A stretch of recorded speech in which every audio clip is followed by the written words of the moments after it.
നീക്കുന്നതാണ് നടക്കുന്നത്. അതിന്റെ ഭാഗമായി അതിന്റെ ഇരുമ്പ് തൂണുകൾ ഉയർത്തുന്നതിന്റെ ദൃശ്യങ്ങളാണ് നമുക്ക് ഇവിടെ നിന്നും പ്രകടമാകുന്നത്. അതായത് ആ രണ്ട് ഇരുമ്പ് തൂണുകളും അവിടെ നിന്നും ഉയർത്തിയതിനു ശേഷം ആ ട്രെജർ അവിടെ നിന്നും അല്പം മൂവ് ചെയ്യും. അത് ഓൾറെഡി ആ ഒരു ലോറിയുടെ ഭാഗം ആ ട്രെജറിലേക്ക് ഘടിപ്പിച്ച നിലയിലാണുള്ളത്. ഇനിയിപ്പോൾ അത്തരത്തിൽ മൂവ് ചെയ്ത് ഏതെങ്കിലും കരയുടെ ഭാഗത്തേക്ക് അടുപ്പിക്കാനുള്ള ശ്രമമാണോ എന്നുള്ളത് സംബന്ധിച്ച ഒരു വ്യക്തത നമുക്ക് പറയേണ്ടതുണ്ട്. പക്ഷേ ഇപ്പോൾ ആ ഒരു ട്രെജർ മൂവ് ചെയ്യുന്നത് ടഗ് ബോട്ടിന്റെ സഹായത്തോടു കൂടി ഏതാണ്ട് ഗംഗാവലിയുടെ നടുഭാഗത്തേക്കാണ്. അവിടേക്ക് എത്തിച്ച് ഇനി ഏതെങ്കിലും കരഭാഗത്തേക്ക് അടുപ്പിക്കാനുള്ള ശ്രമമാണോ, അല്ലെങ്കിൽ ട്രെയിൻ ഉപയോഗിച്ചുകൊണ്ട് കൂടുതൽ എളുപ്പത്തിൽ ആ വാഹനം ഉയർത്താൻ കഴിയുന്ന നിലയിലേക്ക് ക്രമീകരിക്കാനാണോ എന്നുള്ളത് സംബന്ധിച്ച വ്യക്തത വരേണ്ടതുണ്ട്. എന്തായാലും ഇരു തൂണുകൾ ഇപ്പോൾ ഉയർത്തി കഴിഞ്ഞിരിക്കുന്നു.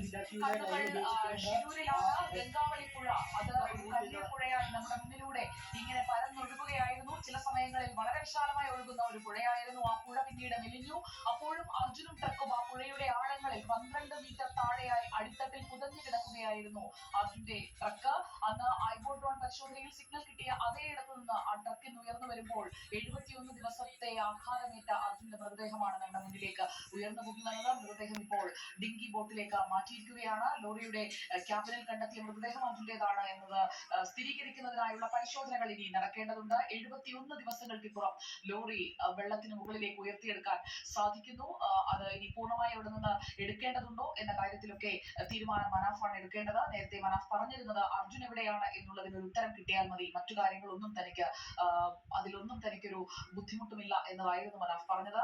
ജൂലൈ 16-ാം തീയതി രാവിലെ 8:33 സംഭവിച്ച ആ വലിയ മണ്ണിടിച്ചിൽ അത് അർജുനെയും ലോറിയെയും പാർക്ക് ചെയ്തിരുന്ന ഇടത്തു നിന്ന് ഇളക്കിയെടുത്ത് കൊണ്ടുചെന്നിട്ടത് ഗംഗാവലി പുഴയുടെ അടിത്തട്ടിലേക്കാണ് എന്നുള്ളതാണ് ഇന്നിപ്പോൾ 71-ാം ദിനം നമുക്ക് ബോധ്യമാകുന്ന യാഥാർത്ഥ്യം.